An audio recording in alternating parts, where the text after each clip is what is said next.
নমস্কার বন্ধুরা, আজকে আমি রান্না করব লাউ শাক ভর্তা। দেখুন কিভাবে রান্না করি।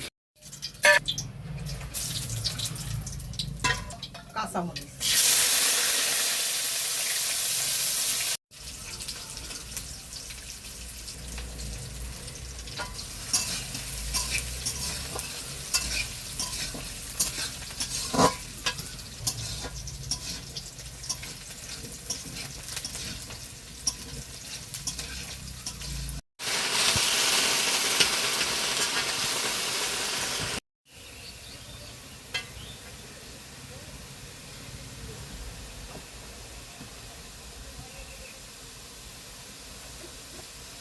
শাকটা ভাজা ভাজা করে নেব।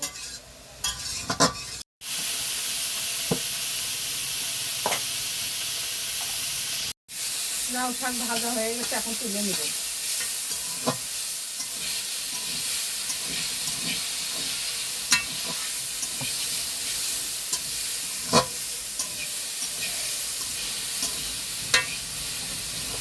তুলে নেব।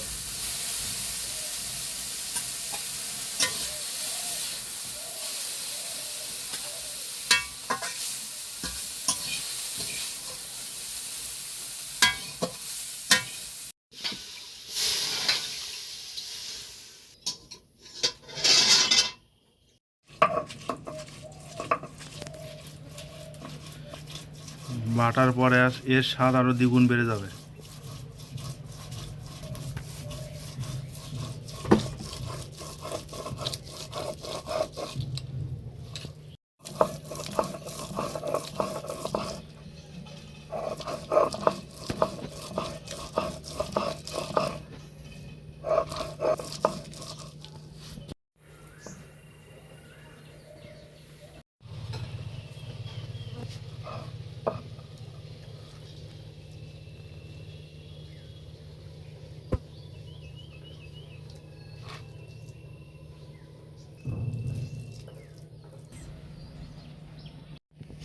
বন্ধুরা, আমাদের লাউ শাকের পাতা ভর্তা রেডি হয়ে গেছে। তো এটা দিয়ে আমরা সকালবেলার গরম ভাত খেয়ে নেব। তো এই ভর্তার কথা কি বলবো বন্ধুরা, এটা তো সবাই খাইছেন আপনারা। তারপর যারা খান নাই তারা আরেকবার ট্রাই করবেন, আর ভিডিওটা দেখবেন, লাইক কমেন্ট শেয়ার সাবস্ক্রাইব করবেন, আমাদের পাশে থাকবেন। ধন্যবাদ, দেখা হবে পরের ভিডিওতে। টাটা।